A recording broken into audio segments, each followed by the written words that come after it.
राजा ने श्मशान में जाकर फिर से उस बड़ के पेड़ से बेताल को नीचे उतारा और अपने कंधे पर डालकर चलने लगे। तभी बेताल बोला, हे राजन, मैं तुम्हें फिर से एक कहानी सुनाता हूँ। बेताल ने कहानी शुरू की। राजन, बहुत समय पहले की बात है। राजपुर राज्य में एक राजा राज करता था जिसका नाम था राजेंद्र। उसके दरबार में 3 युवक रहते थे, धीरू, वीरू और शांतनु।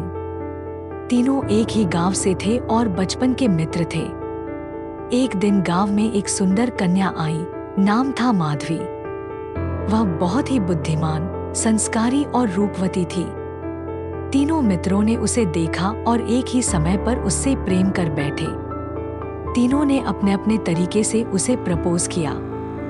माधवी ने विनम्रता से कहा, मैं तीनों में से किसी एक से विवाह करूंगी, लेकिन पहले यह देखूंगी कि मेरे लिए किसका प्रेम सबसे सच्चा है। माधवी की मृत्यु। दुर्भाग्यवश कुछ महीनों बाद माधवी की अचानक मृत्यु हो गई। तीनों युवक गहरे दुख में डूब गए। धीरू ने शोक में खाना पीना छोड़ दिया और तपस्वी बन गया। वीरू ने उसकी चिता के पास एक छोटा आश्रम बना लिया और जीवन भर वहीं रह गया। शांतनु ने वैदिक ग्रंथ पढ़े, औषधियों का अध्ययन किया और आखिर एक दिव्य मंत्र से माधवी को पुनर्जीवित कर लिया।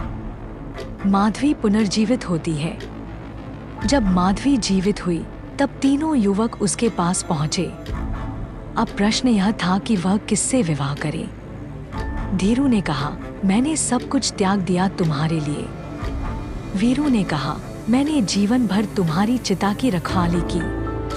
शांतनु ने कहा, मैंने तुम्हें पुनर्जीवन दिया। माधवी स्वयं उलझन में थी, इसलिए उसने फैसला राजा के ऊपर छोड़ दिया। अब बेताल ने विक्रम से प्रश्न पूछा, राजन, बताओ, इन तीनों में माधवी का असली पति कौन होना चाहिए? किसका प्रेम सबसे सच्चा था? विक्रम का उत्तर। राजा विक्रम ने उत्तर दिया, शांतनु का प्रेम सबसे व्यावहारिक और उपयोगी था, लेकिन पति वही होना चाहिए जिसने चिता की रक्षा की, वीरू। क्योंकि धीरू ने प्रेम के नाम पर खुद को अलग कर लिया। शांतनु ने माधवी को जीवित किया जरूर, लेकिन उसका उद्देश्य ज्ञान था, प्रेम नहीं। केवल वीरू ही था जिसने बिना किसी स्वार्थ के प्रेमपूर्वक माधवी की स्मृति की रक्षा की। बेताल हंस पड़ा और बोला, राजन, तुम हमेशा की तरह सही उत्तर देते हो, पर अब मैं फिर उड़ता हूँ। और बेताल फिर पेड़ पर जा लटका। बेताल हंसा और बोला, राजा ने श्मशान में जाकर फिर से उस बड़ के पेड़ से बेताल को नीचे उतारा और अपने कंधे पर डालकर चलने लगे। तभी बेताल बोला, हे राजन, मैं तुम्हें फिर से एक कहानी सुनाता हूँ।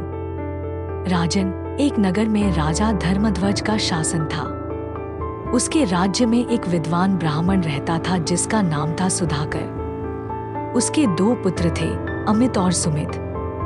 एक दिन सुधाकर एक तीर्थ यात्रा पर निकला और एक कीमती मणि अपने मित्र नंदन के पास यह कहकर रख गया कि जब उसका बड़ा बेटा विवाह करेगा तब मणि उसे दे दी जाए। कुछ वर्ष बाद सुधाकर की मृत्यु हो गई। विवाह के समय अमित मणि लेने गया, पर नंदन ने कह दिया कि मणि तो उसने सुमित को पहले ही दे दी थी क्योंकि वह आया था और खुद को बड़ा बेटा बताया था। अब दोनों भाई झगड़ने लगे। न्याय के लिए राजा धर्मध्वज के पास गए। तीनों ने अपनी बात रखी। अमित बोला, मैं बड़ा बेटा हूँ, मेरे विवाह के समय मणि दी जानी चाहिए थी। सुमित बोला, मैंने समय रहते मणि ले ली, गलती उनकी नहीं, अमित की है। नंदन बोला, जिसने मुझसे पहले मांगी उसे दे दी, मुझे क्या पता कौन बड़ा है। राजा धर्मध्वज ने सोचा, फिर एक निर्णय सुनाया।